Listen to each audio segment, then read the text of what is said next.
2014년 7월 24일 오후 8시 미시간주의 에르마다라는 작은 마을의 산책로에서 조깅을 하던 부부 앞에 갑자기 보더콜리 한 마리가 풀숲에서 튀어나와 다가오며 낑낑대더니 마치 따라오라는 듯 산책로 옆 풀숲으로 사라집니다. 무언가 이상한 느낌을 받은 부부는 길을 벗어나 개가 나타났던 곳으로 들어갔다가 도움을 청하는 눈빛으로 애처롭게 부부를 쳐다보고 있던 강아지 옆에 누군가가 쓰러져 있는 것을 발견합니다. 그곳에는 이미 사망한 것으로 보이는 옷이 반쯤 벗겨진 듯한 어린 소녀가 있었습니다. 신고를 받고 경찰들이 몰려와 폴리스라인을 치고 현장을 수색합니다. 신분증이나 전화기도 없고 소녀의 신분을 확인시켜줄 특징은 소녀와 함께 있었던 반려견밖에 없었습니다. 하지만 폴리스라인 밖에는 겁에 질린 표정으로 서 있던 한 어머니가 있었습니다. 강아지 산책을 데리고 나갔다가 아직 돌아오지 않았다는 딸을 찾으러 온 것이었지요. 소녀의 신원은 금방 파악될 수 있었습니다. 그녀의 이름은 에이프릴 밀셉, 14세의 아직은 너무도 어린 소녀였습니다. 엄마인 제니퍼가 말해준 그날 에이프릴의 행적은 다음과 같습니다. 6시에 강아지와 산책 나간 딸이 돌아오지 않아 연락을 했지만 받지 않아서 에이프릴의 남자친구에게 혹시 딸과 연락이 된 게 있었는지 확인했는데 남자친구는 연락한 게 없다고 했고 1시간 후 직접 집 앞으로 와서 에이프릴에게 받았다는 문자 메시지를 보여줍니다. 그 메시지는 엄마가 에이프릴을 찾기 전인 6시 28분에 도착했던 것으로 방금 자신이 납치당할 뻔한 것 같다는 내용이었습니다. 남자친구는 문자 메시지를 늦게 확인했다고 했습니다.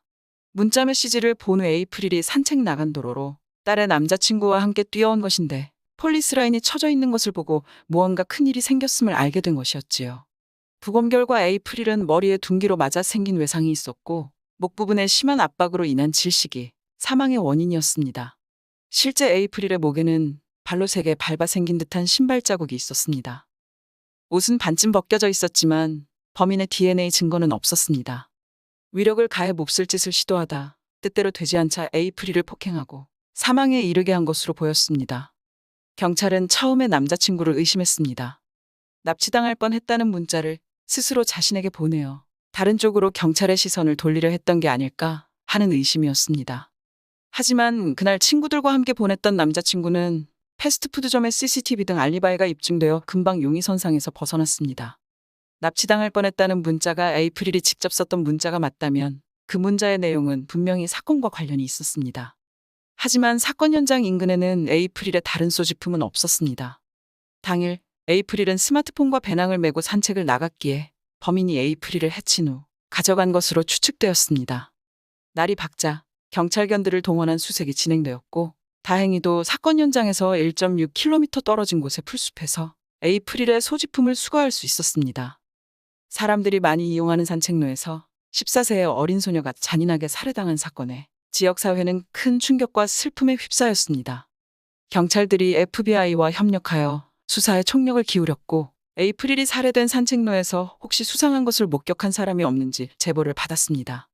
첫 번째 목격자는 에이프릴로 보이는 소녀가 오토바이를 타고 있는 헬멧을 쓴 남자와 이야기하는 것을 보았는데 위험에 처했다고 느낄 만한 상황은 아니었지만 아는 사이에서의 호의적인 태도의 대화는 아니었던 것 같다고 얘기했고 다른 목격자는 오솔길 옆에 주차된 오토바이를 보았고 헬멧을 손에 쥔 채 화가 난 눈으로 풀숲에서 길 쪽으로 나오는 남자를 목격했다고 말했습니다. 목격자의 등장으로 수사가 구체화되기 시작했습니다.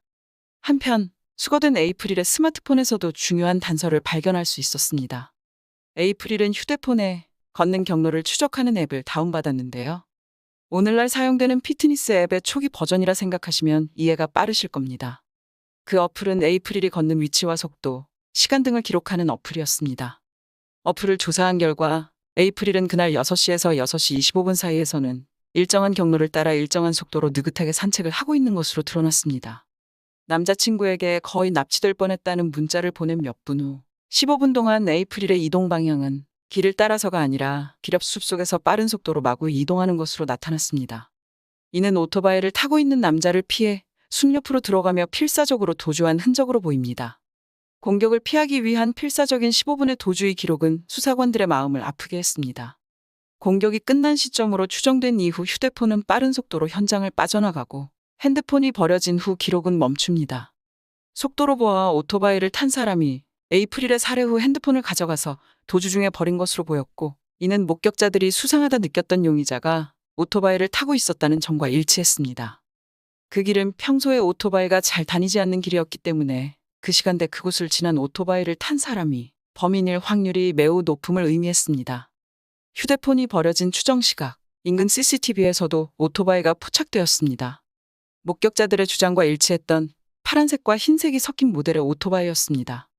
수사관들은 오토바이를 탄 남자가 사건의 가장 유력한 용의자라 보고 같은 모델의 오토바이를 찾습니다. 한 경찰관에 의해 어떤 집 앞에서 오토바이가 목격되고 의심되는 오토바이를 사진으로 찍어 경찰서로 돌아와 확인 후 다시 그 집을 방문합니다. 재방문 시 주차되었던 오토바이는 없었고 집 주인은 그날 방문했던 친구의 오토바이라 얘기합니다. 오토바이의 소유주는 60km가 떨어진 곳에 사는 32세의 제임스 벤켈리스였습니다. 수사관은 그를 찾아가 협조를 요청했는데 당황하거나 주저함 없이 수사에 협조적이었습니다. 사건 당일에도 에이프릴이 사는 마을을 방문했지만 친구 집에 있었다 얘기했습니다. 사건 당일 신었던 신발을 보여줄 수 있냐는 말에도 협조적이었습니다. 하지만 아쉽게도 신발의 밑창은 육안상으로 보기에도 에이프릴의 목에 남겨졌던 무늬와 일치하지 않았습니다. 뭔가 찝찝함을 뒤로 한 채 돌아왔지만 딱히 그를 체포할 상황은 아니었습니다. 하지만 두 번째 그를 방문했을 때 처음과 달리 방어적인 모습에 그를 향한 의심이 확신으로 변했습니다. 벤켈리스는 불법 대마 재배 혐의가 있어 구금되었고 그의 집에 대한 압수수색이 들어갔을 때 동거 중이던 벤켈리스의 여자친구가 경찰에게 놀라운 제보를 합니다. 그는 평소 여자친구에게도 통제적인 모습을 보이는 나쁜 남자였습니다. 에이프릴 살해 다음 날 아침 그가 신발에 묻은 오일을 닦는다며 열심히 신발 밑바닥을 닦는 것을 보았는데 말하는 방식이 자연스럽지 않았었던 걸 기억한다고요. 처음 경찰이 왔을 때 그날 신었던 신발이 아닌 다른 신발을 가져오는 것을 보고 여자친구는 남자친구가 범인일지 모른다는 의심을 했고 그가 체포되었을 때 경찰에게 그가 그날 실제로 신었던 신발의 정보를 제공합니다. 이미 버렸는지 신었던 신발을 찾을 수는 없었지만 그의 페이스북 홈페이지에서 그 신발을 신고 있는 사진을 토대로 같은 모델의 신발의 밑창과 대조한 결과 에이프릴의 몸에 나 있던 신발 자국과 일치함이 드러났습니다. 마침내 그를 에이프릴의 살해 혐의로 체포할 수 있었습니다. 그는 끝까지 에이프릴을 본 적도 없다며 범행을 부인합니다. 재판 시 검사 측의 주장은 산책로에서 에이프릴을 마주치고 불순한 의도로 작업을 걸어보려 하지만 냉담한 거절 반응을 보이며 지나치자 가던 길을 가다 분한 맘에 다시 돌아가서 그녀를 해한 것이라는 주장이었습니다. 에이프릴에게서 그를 지목할 만한 직접적인 증거가 나오지는 않았지만 그녀가 발견된 산책로 인근에서 그를 목격한 여러 명의 목격자들의 증언과 사건 당일 핸드폰 어플에 기록된 이동 속도, 피해자의 휴대폰이 버려진 시각 전후 인근 CCTV에 찍힌 그의 오토바이, 머리에 둔기로 맞은 상처가 오토바이 헬멧으로 추정된다는 감정 결과와 그가 소유하고 있던 것으로 드러난 신발 모델의 밑창이 그녀의 몸에 남아있는 족적과 일치한다는 여러 가지 증거 등으로 그는 에이프릴 살해 사건으로 종신형을 선고받고 복역 중입니다. 에이프릴이 세상을 떠난 후 그녀가 발견되었던 산책로에는 그녀를 추모하는 작은 정원이 생겼습니다.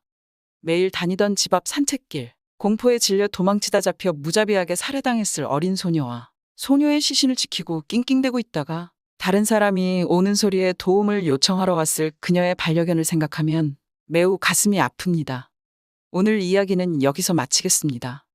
시청해주셔서 감사합니다. 이야기가 흥미로우셨다면 구독과 좋아요 부탁드립니다. 다음 이야기로 찾아뵙겠습니다.